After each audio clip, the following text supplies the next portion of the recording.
उपमुख्यमंत्री सुनेत्रा पवार रात्री दिल्लीत दाखल। आज पंतप्रधान मोदी आणि अमित शहांची घेणार भेटीत काय चर्चा होणार याकडे लक्ष। पार्थ पवार आणि सुनील तटकरेही राहणार उपस्थित।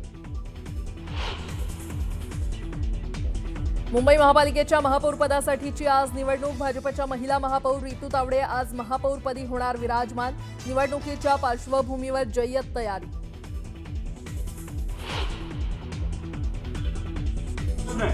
घातपात आहे का? मला सुद्धा शंका आहे की कदाचित हे घातपात असू शकतं। अजित पवारांच्या अपघातानंतर रोहित पवारांकडून घातपाताचा संशय। युरोपमध्ये बंदी असलेल्या व्हीएसआर कंपनीला भारतात उड्डाणाची परवानगी कशी? रोहित पवारांचा व्हीएसआर विमान कंपनीच्या कारभारावर प्रश्न।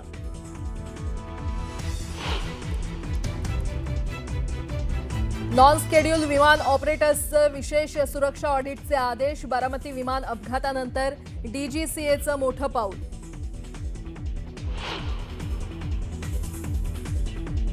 पुण्यातील भोसरी जमीन घोटाळ्याप्रकरणी एकनाथ खडसेंना मुंबई उच्च न्यायालयाचा मोठा दिलासा। सत्र न्यायालयात 13 फेब्रुवारीच्या दोषारोप निश्चितीसाठी अंतरिम स्थगिती।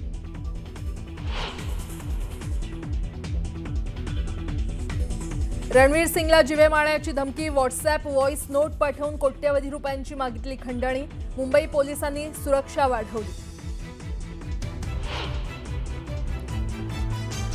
मास्टर ब्लास्टर सचिन तेंडुलकरच्या घरी लगीनघाई। मुलगा अर्जुन सानिया चांडक सोबत बांधणार लग्नगाठ। सचिननं सहकुटुंब भेट घेत पंतप्रधान मोदींना दिलं आमंत्रण।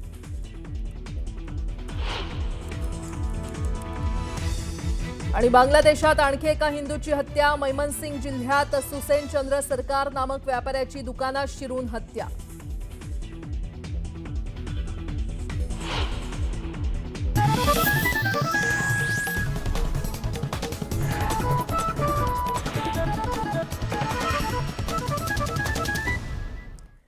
बातमीपत्राला आता सुरुवात करूयात। राज्यात जिल्हा परिषदांच्या निकालानंतर राजकीय चित्र स्पष्ट झाले।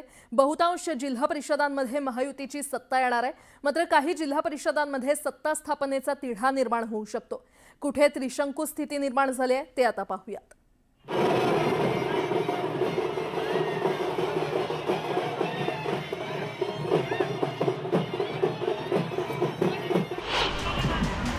राजकीय पक्ष आणि कार्यकर्त्यांनी जिल्हा परिषद निवडणुकीच्या निकालानंतर प्रचंड जल्लोष केला।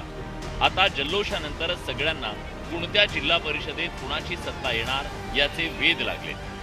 सुरुवातीला जाणून घेऊया कोणत्या पक्षाला स्पष्ट बहुमत मिळालं। पुण्यात राष्ट्रवादी काँग्रेसनं 51 जागांसह स्पष्ट बहुमत मिळवलं। सोलापुरात भाजपनं 38 जागांसह एकहाती सत्ता मिळवली आहे। सिंधुदुर्गात भाजपनं 27 जागांसह वर्चस्व मिळवलंय। रत्नागिरीत शिंदेंच्या शिवसेनेनं 41 जागांसह सत्तेचा मार्ग खुला केलाय। पण अशा काही जिल्हा परिषदा आहेत जिथं महायुतीला एकत्र येऊनच सत्ता मिळवावी लागेल। त्यात रायगडमध्ये भाजप शिवसेना एकूण 38 जागांसह सत्ता मिळवू शकतात। साताऱ्यात महायुतीतील तिन्ही पक्षांच्या एकत्रित जागांचा आकडा तब्बल 62 वर पोहोचतोय। त्यामुळे साताऱ्यात महायुतीचा झेंडा फडकणार असल्याचं स्पष्ट झालंय। कोल्हापुरातही महायुतीतील तिन्ही पक्षांकडे 41 जागा असल्यानं त्यांची सत्ता येणार असल्याचं आकडेवारीवरून पाहायला मिळालं। छत्रपती संभाजीनगरमध्ये भाजप आणि शिवसेनेच्या एकत्रित 43 जागा असल्यानं महायुतीचा झेंडा फडकणार आहे। परभणीत महायुतीचा एकत्रित आकडा 44 असल्यानं त्यांचा सत्तेचा मार्ग सुकर झालाय। धाराशिवमध्येही महायुतीचा आकडा 40 असल्यानं तिथंही महायुती सत्तेत असणार आहे। भाजपला सत्तेसाठी सदस्य कमी पडत आहेत, तिथे ज्या पक्षाला त्यांना सत्तेबाहेर ठेवणं आवश्यक वाटतं म्हणजे त्या जिल्ह्यामध्ये तिथं जो पक्ष प्रबळ आहे पण तो सत्तेवर येऊ शकत नाही आणि तो सत्तेवर आला सोबत घेतल्यामुळे नुकसान होतं असं वाटेल तिथं भलत्याच युत्या होतील। बहुतांश जिल्हा परिषदांमध्ये महायुती सत्तेचं समीकरण जुळवण्यात यशस्वी होणार असल्याचं आकडेवारीवरून स्पष्ट होत आहे। मात्र सांगलीत तिढा निर्माण झालाय। सांगली जिल्हा परिषदेत एकूण 61 जागा आहेत। तिथं बहुमताचा आकडा 31 आहे। तर शरद पवारांच्या राष्ट्रवादीला सर्वाधिक 18 जागा मिळाल्या, तर काँग्रेसला 11 जागा मिळाल्या। ठाकरेंच्या शिवसेनेचा एक उमेदवार विजयी झालाय, त्यामुळे पवारांची राष्ट्रवादी काँग्रेस ठाकरेंची शिवसेना आणि काँग्रेसचा एकत्रित 30 हा आकडा बहुमतापर्यंत पोहोचत नाही, तर भाजपच्या 16, शिंदेच्या शिवसेनेच्या 7 आणि अजित पवारांच्या राष्ट्रवादीच्या 6 जागा म्हणजे महायुतीचा एकत्रित आकडाही 29 पर्यंत पोहोचतोय। परिणामी इथं 2 विजयी उमेदवार महत्त्वाचे ठरणार आहेत। त्यामुळे सांगलीत मोठ्या राजकीय घडामोडी घडू शकतात। जिल्हा परिषदामध्ये राज्यातल्या या 12 जिल्हा परिषदांच्या आणि पंचायत समित्यांच्या निवडणुका पार पडल्या। त्यामध्ये जिथं एका पक्षाला स्पष्ट बहुमत नाही तिथे ते पक्ष इतर कोणाशीही युती करायला मोकळे झाले आहेत। लातूर जिल्हा परिषदेत सिंगल लार्जेस्ट पार्टी असूनही काँग्रेस सत्तेपासून दूर राहणार आहे। 59 जागा असल्यानं लातूरात बहुमताचा आकडा 30 इतका आहे। काँग्रेसनं सर्वाधिक 23 जागा जिंकल्यात। ठाकरेंच्या शिवसेनेनं 1 आणि शरद पवारांच्या राष्ट्रवादीनं 1 जागा जिंकली आहे। त्यामुळे मवियाचा आकडा 25 पर्यंत पोहोचतोय, तर भाजपनं 18, शिंदेच्या शिवसेनेनं 1 आणि अजित पवारांच्या राष्ट्रवादीनं 12 जागा जिंकून एकत्रितपणे 31 जागांचा आकडा गाठलाय। त्यामुळे लातूरमध्येही महायुती सत्तेच्या जवळ जाताना दिसतेय। एकंदरीत 11 जिल्हा परिषदा महायुतीच्या ताब्यात जाणार आहेत, तर सांगलीत तिढा कसा संपुष्टात येतो याकडे राज्याचं लक्ष लागलंय। संतोष गोरे, न्यूज 18 मराठी, मुंबई। देव येतो द्यायला आणि पदर नाही घ्यायला अशी आपल्याकडे एक म्हण आहे। काँग्रेसच्या बाबतीतही अगदी ती तंतोतंत लागू पडते। जनतेनं कौल दिलेला असताना गटबाजीचा जो राजकीय तमाशा चंद्रपूरच्या काँग्रेस नेत्यांनी चालवला, त्यानंतर भाजपनं त्यांची सत्ता हिसकावून घेतली। सगळ्यात महत्त्वाचं म्हणजे भाजपनं ही सत्ता मिळवताना ठाकरेंच्या शिवसेनेची साथ घेतली। बदल्यात त्यांना सत्तेत वाटा मिळाला। त्यामुळे उरलं सुरलं समीकरण देखील पाहून महाराष्ट्र भरून पाहूयात। चंद्रपुरात भाजपनं मारली बाजी। ठाकरेंच्या शिवसेनेच्या मदतीनं भाजपचा महापौर। चंद्रपुरात काँग्रेसचं सत्तेचं स्वप्न भंगलं। चंद्रपुरात भाजप कार्यकर्त्यांनी केलेला हा जल्लोष, या जल्लोषाला कारणही तसंच आहे। चंद्रपूर महापालिकेत दुसऱ्या स्थानी असतानाही भाजपनं चंद्रपूर महानगरपालिकेचा सत्ता सोपान गाठला।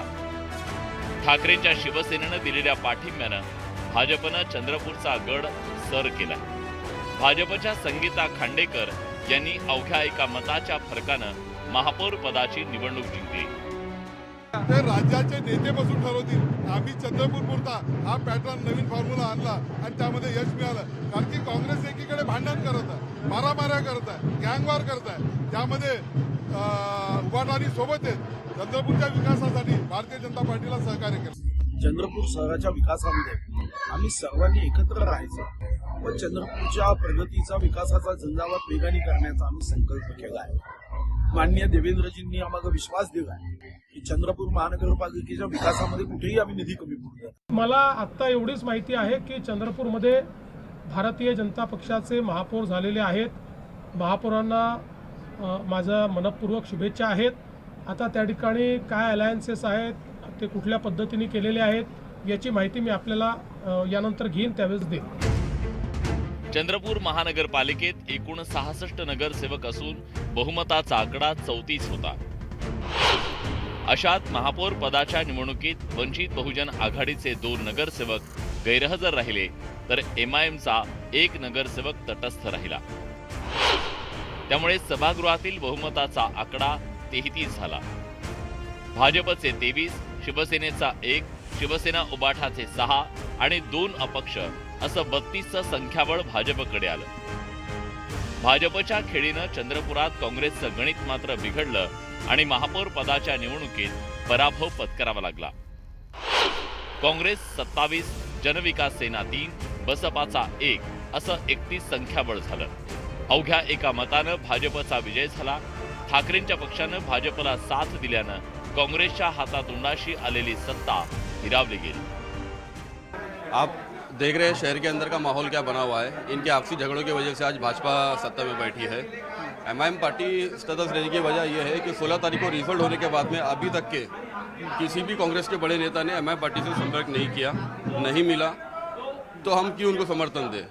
अगर जब इनको हमारी ज़रूरत नहीं, जब हमारा मैसेज इन तक पहुंचता है तो ये लोगों का स्टेटमेंट ये होता है कि MIM की हमको ज़रूरत नहीं है, तो हमारे को उनकी ज़रूरत नहीं है। जो हमारे उलमाओं का, जो हमारे समाज का, जो हमारा अगर कभी मान सम्मान करा गया, MIM पार्टी उनके साथ में खड़े रहेगी। चंद्रपुरात ठाकरेंची शिवसेना किंगमेकरच्या भूमिकेत होती. महापौर पद मिळावं ही ठाकरेंच्या पक्षाची मागणी होती. अशात संजय राऊतांनी चंद्रपुरात भाजप सोबत जाणार नाही अशी भूमिका घेतली. मात्र राऊतांच्या या भूमिकेच्या उलट भूमिका चंद्रपुरातील ठाकरेंच्या शिवसेनेनं घेत भाजपला पाठिंबा दिला. शिवसेना पक्षप्रमुख उद्धव ठाकरे यांनी स्पष्ट सूचना चंद्रपूरच्या आमच्या पदाधिकाऱ्यांना दिलेल्या आहेत. एक वेळ विरोधी पक्षात आपल्याला बसावं लागलं तरी चालेल, पण भारतीय जनता पक्षाला मदत होईल किंवा भारतीय जनता पक्षाची सत्ता स्थापन होईल अशा प्रकारची कोणतीही पावलं किंवा भूमिका आपल्याला घेता येणार नाही. त्याच्यामुळे भूमिका स्पष्ट आहे. संजय राऊत हा खोटारडा माणूस आहे. मनसेचे काही नगरसेवक कल्याण डोंबिवलीमध्ये जेव्हा पाठिंबा दिला त्या टायमाला आग परकड केली त्यांनी. राज साहेबांशी जाऊन भेटले, त्यांना सांगितलं.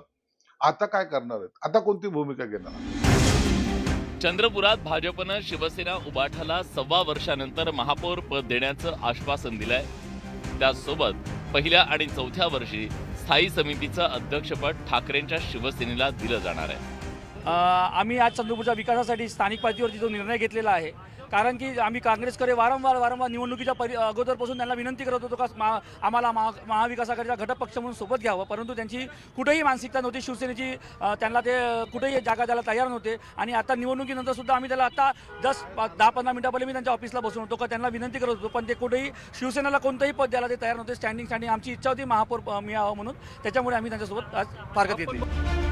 चंद्रपुरात 27 जागा मिळवून सर्वाधिक जागा मिळवणाऱ्या काँग्रेसला विरोधी बाकांवर बसण्याची वेळ आली आहे. पण त्याला आमदार विजय वडेट्टीवार आणि खासदार प्रतिभा धानोरकर यांच्यातली गटबाजी कारणीभूत ठरली आहे. निवडणूक निकालानंतर काँग्रेसचे नगरसेवक 2 गटात विभागले गेले.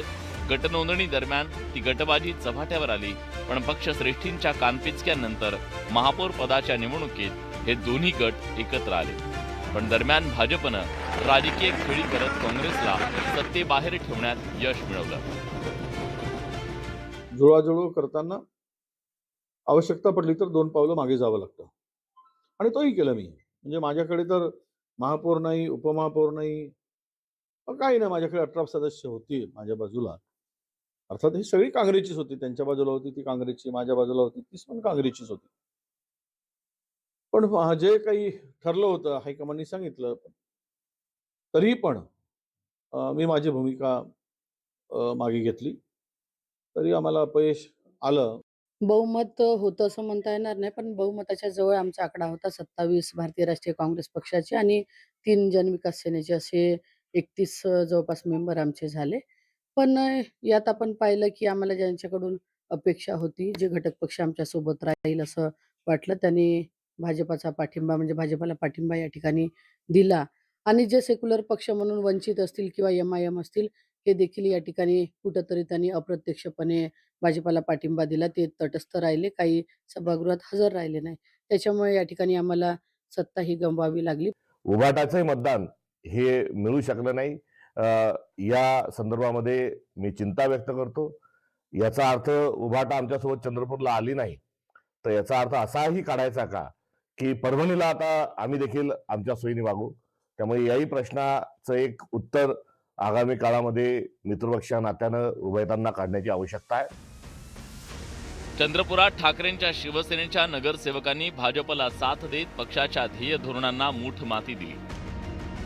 भाजप आणि उद्धव ठाकरेंमधला राजकीय संघर्ष सर्वश्रुत आहे. ठाकरेंच्या शिवसेनेचे नेते उठता बसता भाजपवर टीका करत असतात. संजय राऊत त्यात आघाडीवर आहेत. भाजप नेतेही ठाकरेंच्या सेनेवर अशा प्रकारे कडवट टीका करताना दिसतात. पण आता सत्तेसाठी हा सगळा विरोध विसरून भाजप शिवसेना उबाठानं गळ्यात गळे घातले. आता चंद्रपुरातल्या या नव्या युतीवर दोन्ही पक्षातले बडे नेते कोणती भूमिका घेतात हे पाहणं महत्त्वाचं आहे. हैदर शेखसह उदय तिमांडे, न्यूज 18 मराठी, चंद्रपूर.